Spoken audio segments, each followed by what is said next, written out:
அதனுடைய விளைவாக கடைசியாக காவல்துறை நண்பர்களை வைத்துக் கொண்டு சட்டமன்றத்திலிருந்து தூக்கி போட்டார்.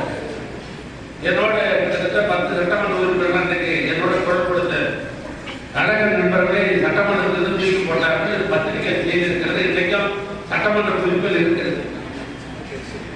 அதை கூட ஒரு பிரச்சனை நடந்தது. அதுக்கு பின்னால் 2 ஆண்டு காலம் கழித்து தேர்தல் வருகிறது. தேர்தல் வருகிற பொழுது வெள்ளையன் அவர்கள் என்ன சொன்னாங்கன்னா, இந்த நடைபெறுகிற தேர்தலில் நாங்கள் நடுநிலை வைப்போம். நடைபெறுகிற தேர்தலில் நாங்கள் நடுநிலை வைப்போம். நானே வெள்ளையனுக்கு போன் போட்டு கேட்டேன், இது என்ன நியாயம்? நீ வியாபாரம் பண்ண அவன் போறான். கலைஞர் சொன்னாங்க ஒரே காரணத்திற்காக சட்டமன்றத்தில் முழுக்காக நான் போராடினேன் குரல் கொடுத்தேன். ஆனால் அன்றைய ஆட்சி என்னை தூக்கி வெளியே போட்டது.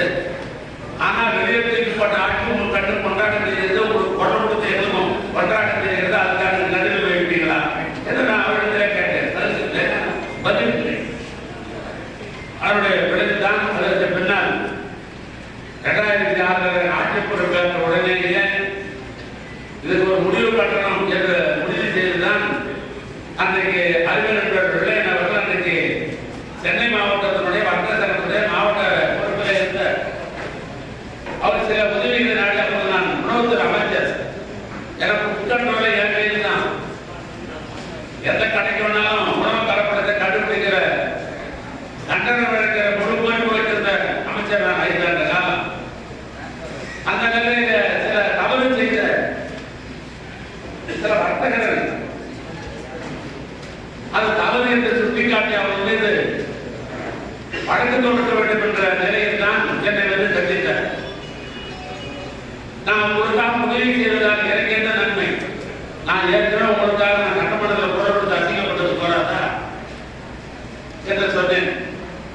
அவராக வந்து கருத்து வேறுபாடாக இந்த காலகட்டங்கள் அப்போது இல்லை அப்ப நியாயமா தான் எங்களால் பொருத்தப்படுதுங்க. அப்ப சங்க உறுப்பினர்களாக கொண்டாட சேர்ந்து நிஜாருக்கு நாம் நடுநிலை வைக்கலாம்னு சொன்ன காரணத்தால் நாங்கள் நடுநிலை வைக்க வேண்டிய ஒரு சூழ்நிலை வந்தது. உங்களை விட்டா நாங்கள் வேற யாருக்கிட்ட போக முடியும் என்று சொன்னேன். அதுக்கு பின்னால் 32 வியாபாரிகள் மீது சம்பந்தப்பட்ட கமிஷன் ஏற்பட்டு அவருக்கு வேண்டிய தண்டை பயன்மெட்டில் போட சொல்லி அந்த கேஸை முடிச்சு கொடுத்தேன். அதன் விளைவுதான் அந்த தாக்கம் தான் பிற்காலத்தில் விக்ரமராஜா அவர்கள் ஒரு புதிய சங்கம் உருவாக்குவதற்கு அடிப்படையாக அமைந்தது என்பதுதான் வரலாறு, நடந்த வரலாறு. திருப்பத்தூர் தெரியுமா தெரியாதா எல்லாம் உண்மை. ஆனாலும் கூட இது நம்மூர்ல இருக்கிற ஒரு நிகழ்வு. இந்த நிகழ்விலே திருப்பத்தூர் மாவட்டத்தை பொறுத்தவரைக்கும் 1960 ஆண்டுல வெள்ளம் மற்றும் தானிய வியாபாரிகளால் 105 பேர் வைத்து முதலாக 60 நாள் இந்த சங்கம் உருவாக்கப்பட்டது. இன்று ஏறத்தாழ 100க்கும் மேற்பட்டிருக்கிற உறுப்பினர்கள் இன்றைக்கு ஒன்றிணைந்து சிறப்பாக செயல்படுகின்ற ஒரு சங்கமாக இந்த சங்கம் இன்றைக்கு அமைந்திருக்கிறது.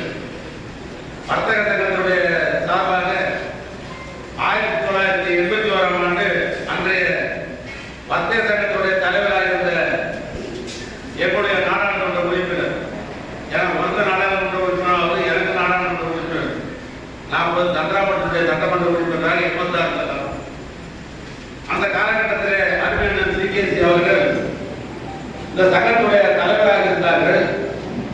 என்னுடைய இயக்கத்துடைய நாடாளுமன்ற உறுப்பினராக கலைஞருக்கு உற்றத்தோழராக இருந்து சிறப்பாக நடத்தினார். அவர் காலத்தில் தான் திருமண மண்டபத்திற்கு ஒரு காதல் விழா நடத்தப்பட்டது. அதற்கு பின்னால் 1985 ஆண்டு அன்றைய சங்கத்துடைய தலைவர் தலைமையில பெருந்தலைவர் GAP விஸ்வநாதன் முத்தமிழ் அவருடைய திருக்கரத்தால் இந்த வர்த்தக சங்க இன்றைக்கு திறந்து வைக்கப்பட்டது. எப்படி இயக்கத்திலே பரம்பரையாக இருப்பதை போல ஒரு காலத்தில் அண்ணன் CKS அவர்கள் வர்த்தக சங்கத்துடைய தலைவராக இருக்கிறார்கள்.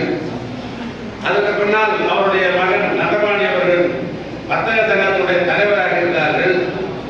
இன்றைக்கு ஜெயசீலன் அவர்கள் இரண்டாவது முறையும் தேர்ந்தெடுக்கப்பட்டிருக்கிறார் என்று சொன்னால் இந்த சங்கத்தில் ஒரு நேர்மை, ஒரு நியதி, ஒரு தர்மம் என்ற அடிப்படையில் இது பொறுப்போடு சங்கம் இருக்கிற காரணத்தினால்தான் மீண்டும் இரண்டாவது முறையும் ஜெயசீலனை தேர்ந்தெடுக்கப்பட்டிருக்கிற வர்த்தக பெருமக்களுக்கு முதலில் எனது நன்றியை நான் தெரிவித்துக் கொள்ள நான் விரும்புகிறேன். அதே நேரத்தில் புதிதாக பொறுப்பேற்றிருக்கிற அருமை சகோதரர் ஜெயசீலன் அவர்களுக்கும் அதனை ஒட்டி புதிதாக செயலாளராக தேர்ந்தெடுக்கிற தனசேகரன் அவர்கள்